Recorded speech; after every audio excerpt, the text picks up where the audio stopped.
네, 신약을 어떻게 해석할 것인가. 우리 앤드류 나셀리의 주에서 신학에 이르는 12단계를 한 학기 동안 우리 교육자들과 같이 공부했습니다. 오늘은 그 마지막 장 12장 우리 실천 신학이 어떻게 해석학과 연결되어 있는지를 같이 좀 정리해보는 시간을 갖도록 하겠습니다.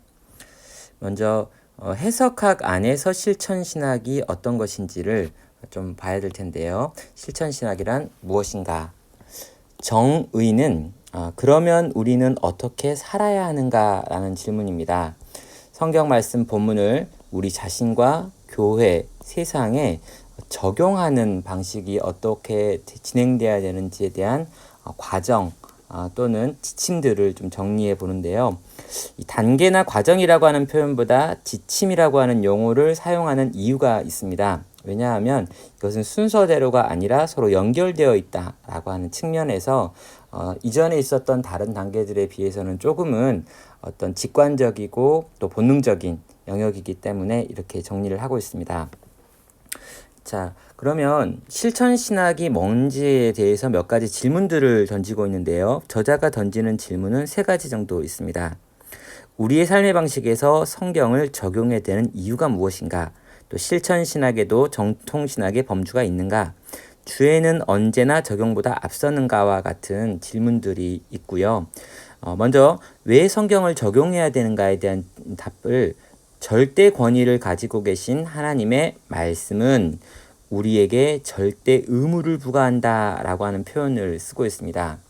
하나님이 절대적인 분이기 때문에 이 절대적인 분이 하신 말씀은 우리에게 절대적인 순종의 의무를 부여하기 때문에 우리가 적용을 고민해야 한다는 거죠. 또 실천 신학에도 전통적인 범주가 있냐라고 하는 질문에 대해서 전통적 범주가 없다라고 말합니다. 다양한 실제적인 문제들이 다 이 대상이 된다라고 설명을 하죠. 또 주애가 언제나 적용보다 앞서는가에 대한 질문은 전통적으로는 주애가 적용보다 앞선다라고 하는 입장을 저자도 견지하고 있습니다. 주애가 있어야 되고 이 주애의 결과가 적용이다라고 하는 측면이죠. 텍스트가 먼저다. 주는 의의를 그 이유를 살펴야 된다. 본문이 무엇인지 파악하고 어떻게 할 것인지를 탐구해야 된다라고 하는 순서가 옳다라고 주장을 합니다. 그러나 이 챕터 자체가 실천 신학이기 때문에 반론으로 제기되어지는 적용도 대단히 중요하다라고 하는 근거를 이런 방식으로 설명을 합니다. 적용 방식에 관한 지식이 없는 사람이 텍스트의 의미를 안다라고 주장할 수 없다라고는 말을 하면서 적용도 굉장히 중요한 영역임을 이런 방식으로 설명을 하는 거죠. 그런데 이 적용의 과정이 굉장히 복잡하다라고 말합니다. 그래서 많은 사람들이 직감 또는 본능에 근거해서 이 작업을 수행하고 있다라고 말하죠. 한국 교회 안에서 많은 이제 설교를 잘한다라고 하는 분들, 또 많은 영향력이 있는 대중적 설교자다라고 할 때 요 직감 또는 본능에 근거한 적용적 측면이 굉장히 강하다라는 것들을 보게 됩니다. 그런데 이 적용적 측면은 실제로 어디서 배워서 알기보다는 또 어떤 과정이나 어떤 연구의 방법론이 있기보다는 말씀을 보고 말씀을 묵상하고 또 그걸 가지고 성도들을 생각하는 과정에 약간 이렇게 학문적이기보다는 또 기계적이기보다는 감각에 가까운 부분이 있는 것 같습니다. 그래서 이런 부분을 배우기도 굉장히 어렵고 실제로 이것을 잘 하는 분을 찾기도 쉽지는 않은 것 같습니다. 그래서 성경의 적용과 관련해 가지고 자료도 굉장히 드문 이유가 그거다라고 이야기하며 다니엘 도리아나가 쓴 적용과 삶을 통합하다라고 하는 최근에 적용이라고 하는 제목으로 성서 윤율에서 나왔던 책을 좀 참조할 것을 요청하고 있죠. 저자는 6가지 지침을 좀 이야기하고 있습니다. 성경을 적용하려고 할 때 6가지 정도의 지침을 가지고 좀 생각해 보았으면 좋겠다라는 표현을 쓰고 있는데요. 단계라고 하는 표현보다 지침이라고 하는 용어를 쓰는 이유가 있습니다. 왜냐하면 순서대로 할 수 있는 게 아니라 연결되어 있고 각각이 따로따로 또 존재하는 것 같아서 지침이라는 표현을 쓴다는 거죠. 6가지 지침을 좀 보면은요, 본문의 적용도 주예와 신학의 통제를 받아야 한다라는 말을 쓰고 있고요. 또 본문이 가지고 있는 진리를 보편적 원리로 바꾸는 작업이 선행돼야 된다는 이야기합니다. 보편, 원리 그대로 적용하면 안 된다는 거죠. 또 우리의 청중이 살고 있는 문화를 주의하는 작업이 적용을 날카롭게 하는 방법이다라고 설명을 합니다. 또 설교를 하거나 적용을 할 때 모든 사람들을 대상으로 모두가 다 공감하고 감동받고 적용할 수 있게 하는 설명이 아니라 특정 범주의 사람들을 겨냥하라고 이야기하고 있습니다. 그러니까 건강한 의미에서의 표적 설교가 필요하다라는 말을 하고 있죠. 이 말이 어떤 의미인지는 좀 더 설명하겠습니다. 또 현재의 구체적인 상황을 보고 이것들을 적용해야 한다라고 말하고요. 다양한 수준의 권위가 부여된다는 걸 인정하고 또 인식할 필요가 있다라고 말합니다.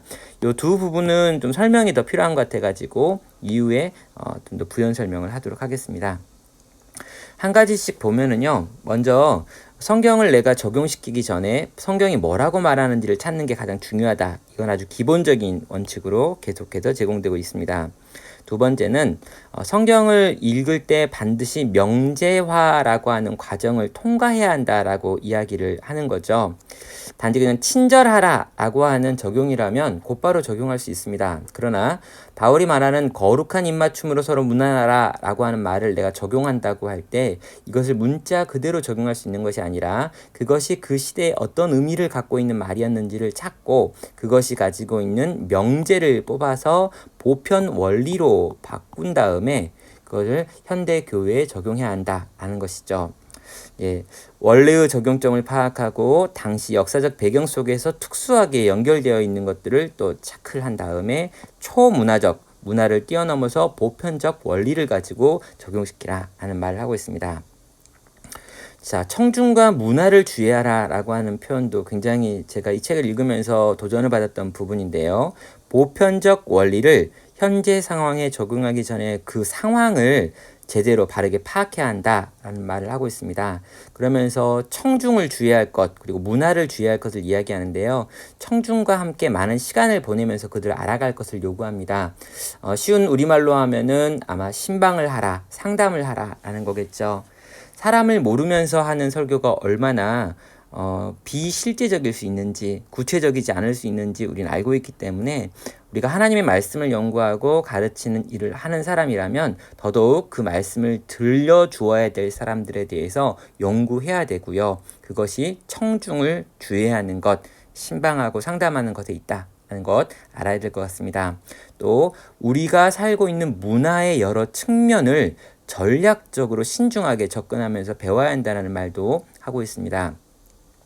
예, 우리가 청중을 이해하기 위해서 청중의 삶을 경험하는 것 굉장히 좋습니다. 그러나 우리가 모든 청중의 삶을 살아보고 말할 수 있는 건 아니기 때문에 아주 전략적으로 공부하고 배우고 익히는 작업들이 필요하다는 거죠.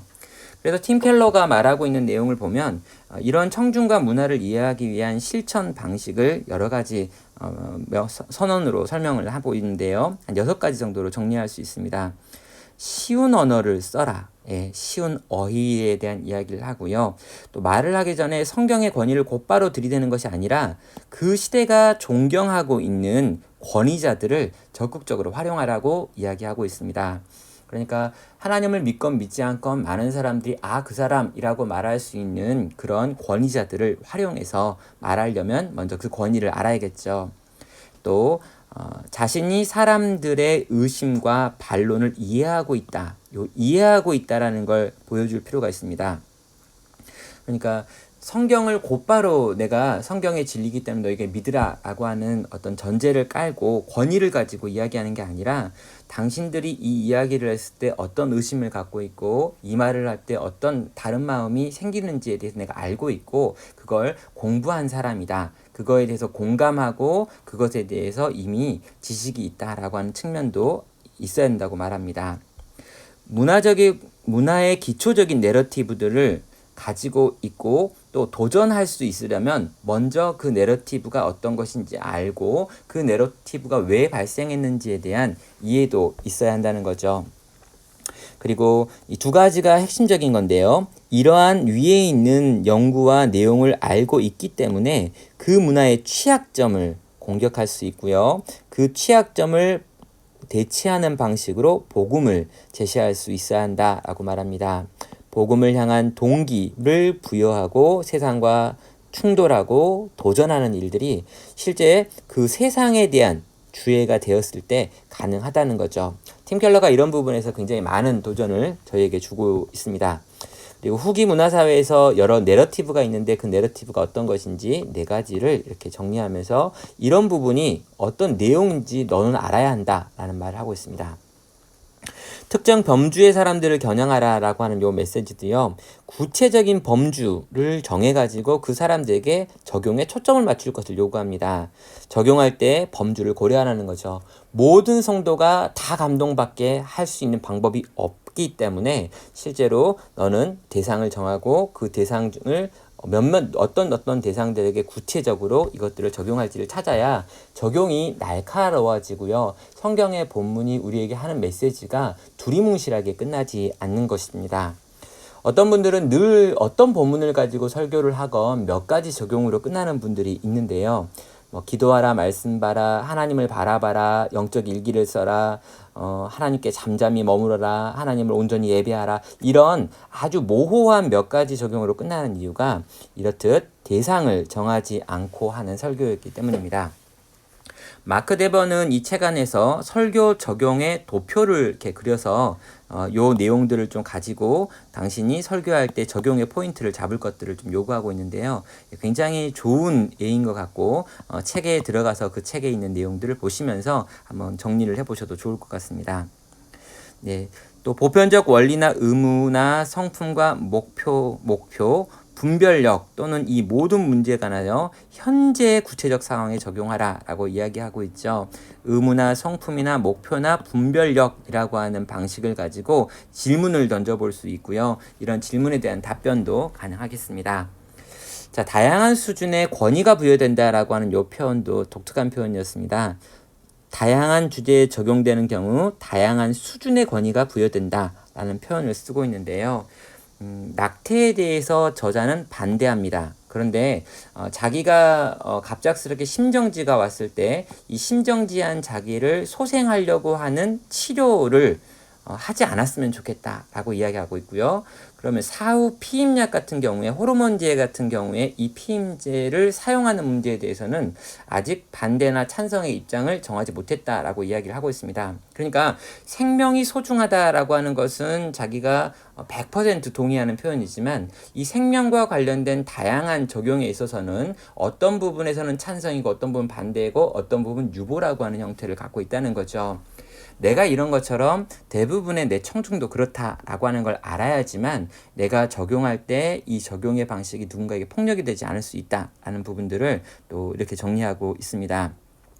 그러면서 저자는 사례 2개를 들고 있는데요. 바울이 이사야서와 욥기를 로마서 11장에서 어떻게 적용적으로 사용하는지를 설명합니다. 그래서 아주 짧은 문장 로마서 11장 34절과 35절에 있는 요 부분인데요. 요 부분을 가지고 실제 이사야서가 가지고 있는 어떤 하나님에 대한 인식과 적용, 욥이 가지고 있는 하나님에 대한 인식과 적용을 함께 이 짧은 문장에서 압축적으로 사용하면서 적용점을 끌어내고 있다는 거죠. 아마 책을 읽어보신 분들은 이 내용이 어떻게 진행되어지는지 알 수 있을 텐데요. 결론적으로 하나님께서 이런 속성을 우리에게 보여주셨는데 하나님의 이런 속성은 우리를 겸손하게 하고 하나님을 찬양하게 한다라고 하는 우리에 대한 겸손에 대한 요구와 하나님에 대한 찬양의 요구라는 2가지 적용으로 이 전체 이사야와 욥기에 있는 핵심을 끌어다가 적용하고 있는 것을 보여줍니다. 이런 방식으로 적용을 끌어와야 된다라고 이야기하는 거고요. 이런 제안들을 좀 보시면서 특별히 이 6가지 지침을 여러분이 정리하신다면 제가 보기에 성경을 적용하는 것과 관련해서 이런 지침을 체계적으로 제공하는 책을 제가 본 적이 없기 때문에 이 지침을 가지고 한번 내 적용을 검색해 보셔도 좋을 것 같습니다. 결론적으로요, 책 전체, 그러니까 신약을 어떻게 해석할 것인가를 다 요약한 문장을 마지막에 이제 결론이라고 이 저자는 이야기하는데요. 물고기를 보라 라고 이야기합니다. 무슨 말일까요? 이 성경을 좀 보라는 거예요. 성경에 관련된 책들만 보거나 성경 외에 여러 가지 어떤 프로그램들에 집중하는 목회자가 아니라 먼저 이 성경을 보고 이 성경을 읽고 또 읽고 또 읽어서 설교를 준비하라는 거죠. 근데 이 일이 잘 되지 않는다라고 이제 저자는 생각을 했던 거고, 이 일을 위해서 이 책을 썼다라고 말하고 있습니다. 그리고 이렇게 우리가 성경을 열심히 보는 이유는, 이렇게 연구해야 될 이유는 하나님을 알고 하나님을 온전히 예배하기 위한 것이다 라고 하는 것으로 이 책에 결론을 내리고 있습니다. 이 결론 부분을 제가 한번 읽는 것으로 요약을 마치도록 하겠습니다. 하나님은 자신의 영광을 위해 그리스도 안에서 언약을 통해 우리를 통치하시고 구원하시고 만족하게 하신다. 성경을 살필 때 당신은 이 점을 다양한 각도에서 파악하게 될 것이다. 그리고 주예와 신학을 깊이 이해하게 되면서 더욱 풍성한 찬양을 드리게 될 것이다. 그러니 성경을 살피지 않을 이유가 무엇인가? 저자는 이렇게 질문을 던지면서 책을 마무리하고 있는데요. 성경을 더 읽고 더 연구하고 더 깨닫기 위해 애쓰고 수고하는 쪽으로 우리가 나아가는 이 모든 것, 이것이 하나님을 찬양하고 예배하는 것이기에 우리는 성경을 읽는다, 성경을 연구한다 라고 말하고 있습니다. 예, 우리 신약 어떻게 해석할 것인가, 우리 앤드류 나셀리의 책을 우리 1장부터 끝장까지 정리해보는 시간을 가졌고요.